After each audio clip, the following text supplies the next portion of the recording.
Se você é pobre, agradeça aos ricos pela sua existência. Este é o título do meu livro de economia que acabei de escrever e vou ler todos os capítulos para colocar aqui.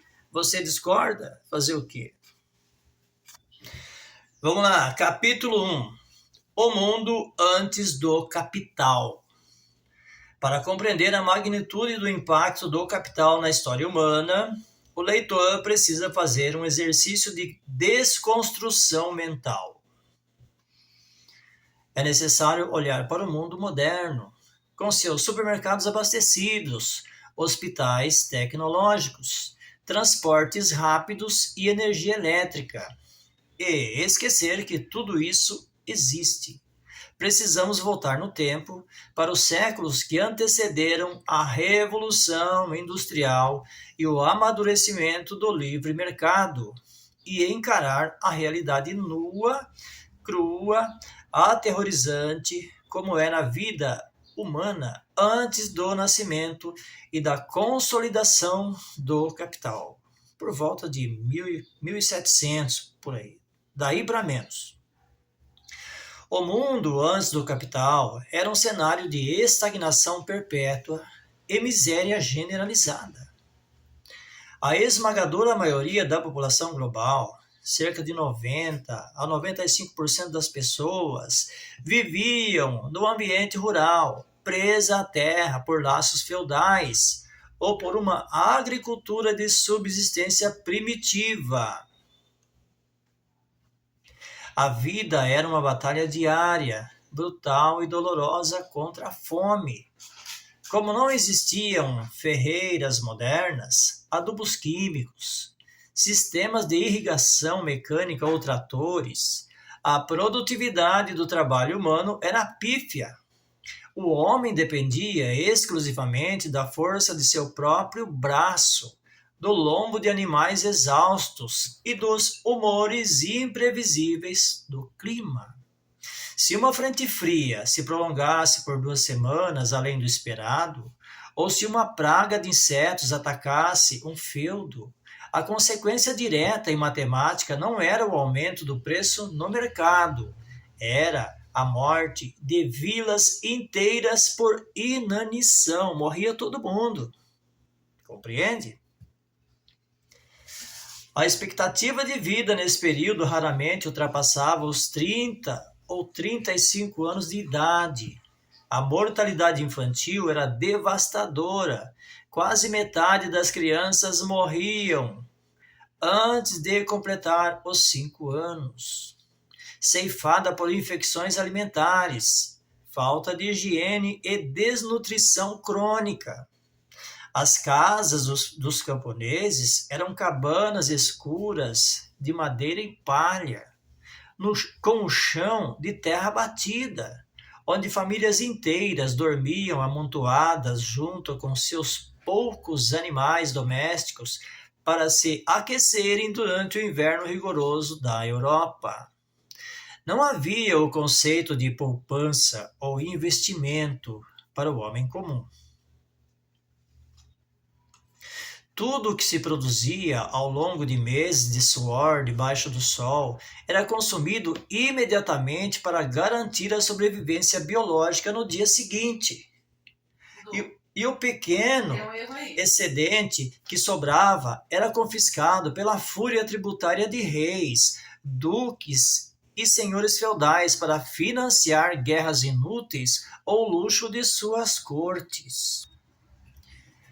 Nesse mundo pré-capitalista, o tempo parecia não andar. Um camponês do ano de 1200 utilizava exatamente as mesmas ferramentas, as mesmas técnicas e o mesmo conhecimento de seu tataravô do ano 900. Não havia inovação tecnológica, pois não havia incentivo. E, acima de tudo, porque não havia capital poupado para financiar o risco de se criar algo novo. Financiar o risco de se criar algo novo, compreende?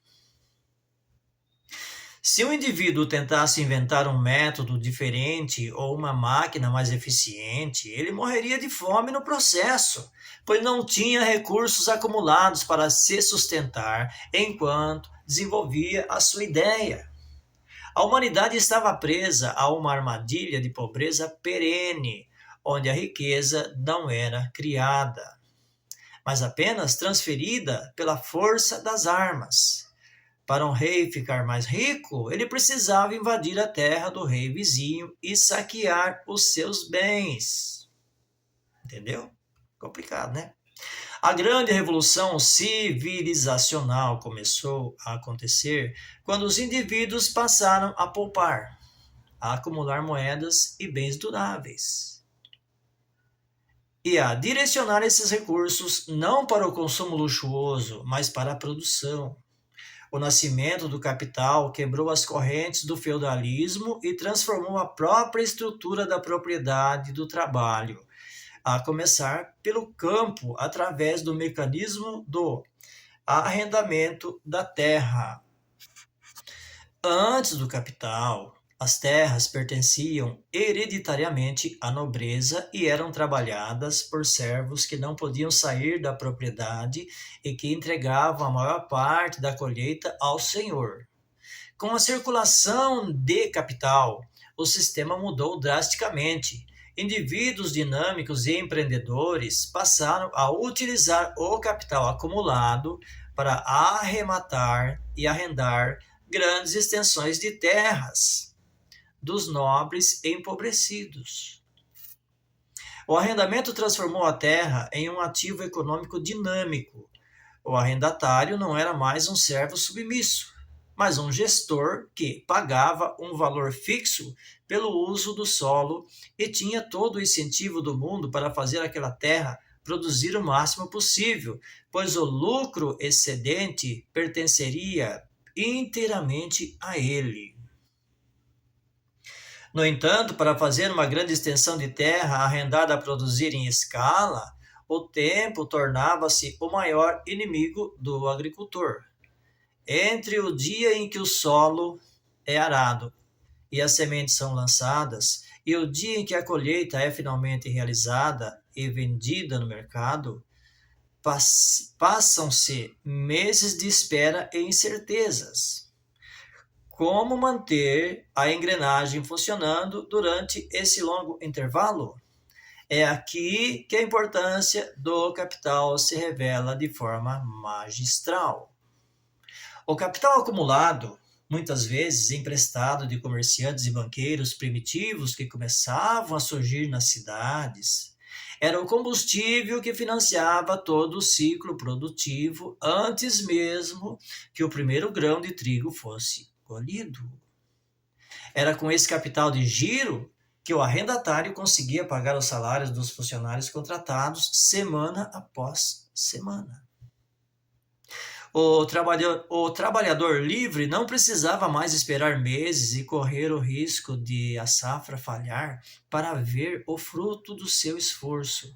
Ele recebia o seu pagamento de forma regular e garantida, graças ao capital adiantado pelo patrão. Mais do que isso, o capital financiava a comida que esses funcionários comiam e os mantimentos necessários para a subsistência de suas famílias durante o período do cultivo. O dinheiro adiantado comprava o pão, a carne, o sal e as roupas para os trabalhadores, garantindo que a força do trabalho estivesse nutrida, saudável e produtiva enquanto a lavoura crescia. O capital removeu o peso do risco biológico das costas do trabalhador comum e o transferiu para a figura do investidor.